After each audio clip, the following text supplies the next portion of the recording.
Assalamualaikum warahmatullahi wabarakatuh. Alhamdulillahirrabbilalamin. Wassalatu wassalamu ala asrofil anbiya'i wal mursalin wa ala alihi wa sahbihi ajma'in.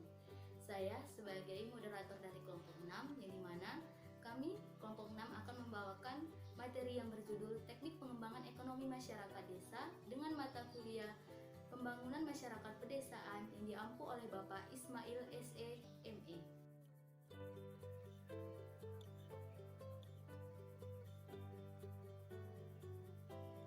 Perkenalkan, nama saya Risma Boru Purba dengan NIM 0103183056, semester 6 dari Program Studi Pengembangan Masyarakat Islam, Fakultas Dakwah dan Komunikasi, Universitas Islam Negeri Sumatera Utara Medan.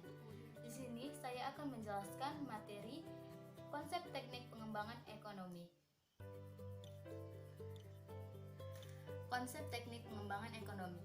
Kedaulatan desa dari sisi ekonomi mengandung makna kemampuan desa dalam menjaga, mengelola, mengoptimalkan, dan fungsi ekonomi serta aset-aset alam yang ada di dalamnya. Yang pertama ada peran pemerintah desa dalam meningkatkan kualitas sumber daya manusia. Dalam meningkatkan kualitas dan pembangunan sumber daya manusia, pemerintahan desa tentu tidak bisa berjalan dengan sendirinya, di mana di desa tersebut terdapat suatu organisasi yang antaranya yaitu ada BPD, BUMDesa, LKM, dan pendamping desa yang bekerja sama secara beriringan guna meningkatkan kualitas sumber daya alam dan sumber daya manusia desa. Pemilihan pokok-pokok pemikiran yang sesuai dengan kebutuhan masyarakat dan penetapan sebuah kebijakan sebagai salah satu upaya untuk memberdayakan masyarakat dan masyarakat tersebut akan lebih maju, sejahtera, dan dapat menjadi masyarakat yang mandiri.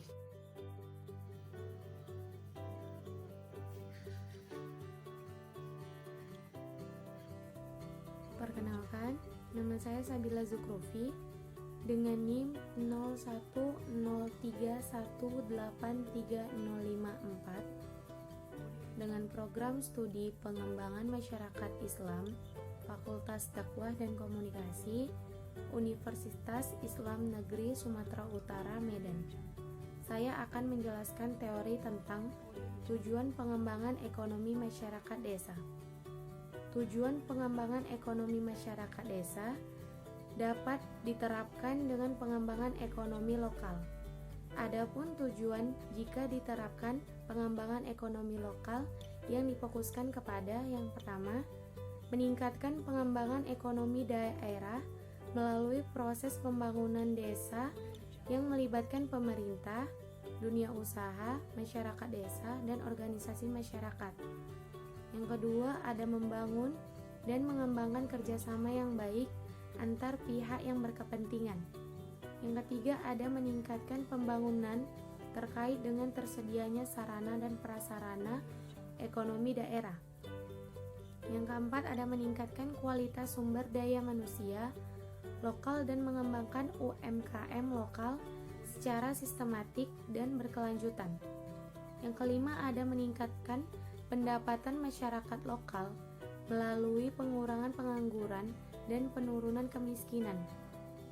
Yang keenam, ada meningkatkan ketahanan dan kemandirian ekonomi masyarakat lokal. Yang ketujuh, ada meningkatkan kerjasama yang baik antar daerah.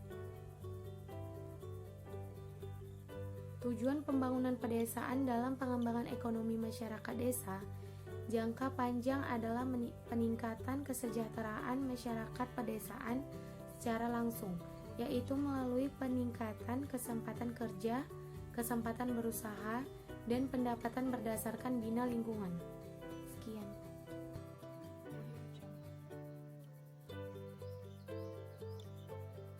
Assalamualaikum warahmatullahi wabarakatuh. Perkenalkan, nama saya Dimas Kurniawan. Saya dari kelompok 6. Saya ingin melanjutkan materi dari kawan-kawan sebelumnya, yaitu tentang sasaran dan prinsip pengembangan ekonomi. Sasaran pembangunan pedesaan ada 5 poin. Yang pertama adalah peningkatan produksi dan produktivitas. Yang kedua, percepatan pertumbuhan desa.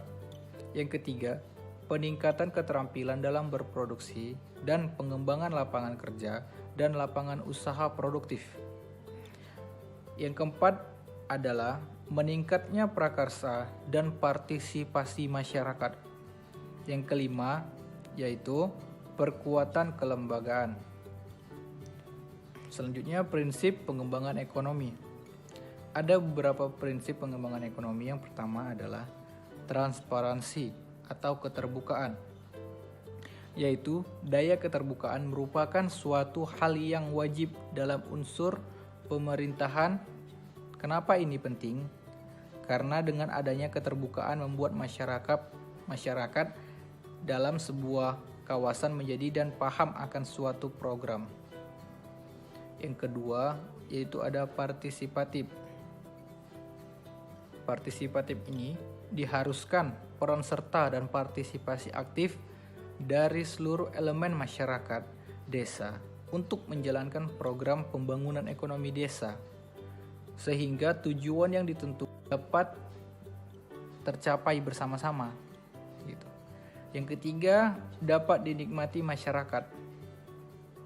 Jadi sasaran pembangunan ekonomi ini harus tepat sasaran dan sesuai dengan kebutuhan ekonomi masyarakat, sehingga dapat dinikmati oleh seluruh kalangan masyarakat pedesaan.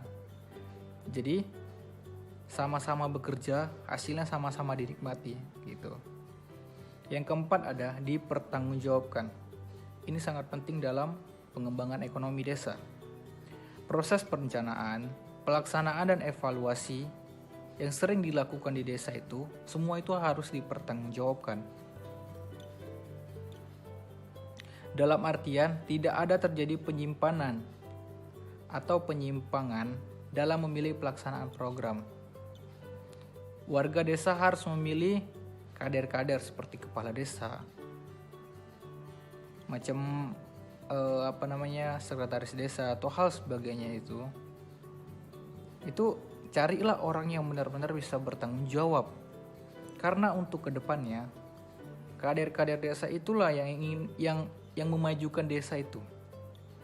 Jadi pilihlah orang-orang yang benar mau bertanggung jawab dan siap mau terjun ke lapangan juga. Yang terakhir adalah berkelanjutan. Program-program yang dirancang harus dapat berjalan dengan secara terus-menerus dan sehingga peningkatan kesejahteraan masyarakat pedesaan berlangsung secara permanen, bukan hanya sesaat atau hanya satu waktu saja. Jadi setiap program itu harus lanjut tiap tahunnya, bahkan kalau bisa permanen. Contoh kayak ada kegiatan bergotong royong. Nah, jadi itu harus kalau bisa setiap minggu itu ada bergotong royong. Jadi pengembangan desa ini ekonomi pun juga makin maju gitu loh. Jadi nggak hanya sebentar-bentar angkat-angkat teh ayam gitulah diibaratkannya begitu. Kayak gitu, cuman hanya sekedar di saat itu lagi semangat, besok-besoknya udah nggak lagi. Jadi menurut saya prinsip desa ini memang harus kuat gitu loh. Maksudnya ya memang harus kadernya itu memang harus yakin gitu loh. Jadi nggak setengah-setengah menjalankan tugas, nanti bulan-bulan ke depan udah nggak mau lagi, jangan kayak gitu. Kalau bisa pilihlah kader-kader yang mau bertanggung jawab, yang mempunyai banyak program untuk masyarakat. Jadi jangan hanya menikmati kursi dingin gitu. Mungkin itu saja yang dapat saya sampaikan.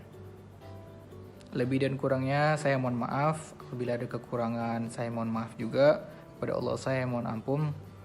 Wabillahi taufiq wal hidayah. Wassalamualaikum warahmatullahi wabarakatuh. Dan sampai pula pada bagian akhir yaitu kesimpulan. Di sini saya akan menyampaikan kesimpulannya, yaitu di mana kedaulatan desa mengandung makna kemampuan desa dalam mengelola, menjaga dan mengoptimalkan fungsi ekonomi dan aset-aset alam yang ada di dalamnya. Tujuan pembangunan masyarakat desa dalam mengembangkan ekonomi masyarakat pedesaan adalah untuk mensejahterakan masyarakat desa secara langsung. Dan ada juga tujuan dari pembangunan secara spasial adalah untuk menciptakan kawasan secara mandiri, berwawasan lingkungan, selaras dan serasi, dan dapat bersinergi dengan kawasan lainnya. Sehingga pada dasarnya pembangunan itu adalah dari, oleh, dan untuk seluruh rakyat. Dan sudah pada dasarnya rakyat diajak untuk terlibat dalam visi atau wawasan guna mewujudkan pembangunan di masa depan kelak. Sekian pemaparan materi dari kelompok 6. Saya perwakilan dari kelompok 6 memohon maaf atas segala kekurangan dari kami karena kesalahannya datang dari kami dan kebenaran hanya datang dari Allah Subhanahu wa taala. Wabillahi taufik wal hidayah. Wassalamualaikum warahmatullahi wabarakatuh.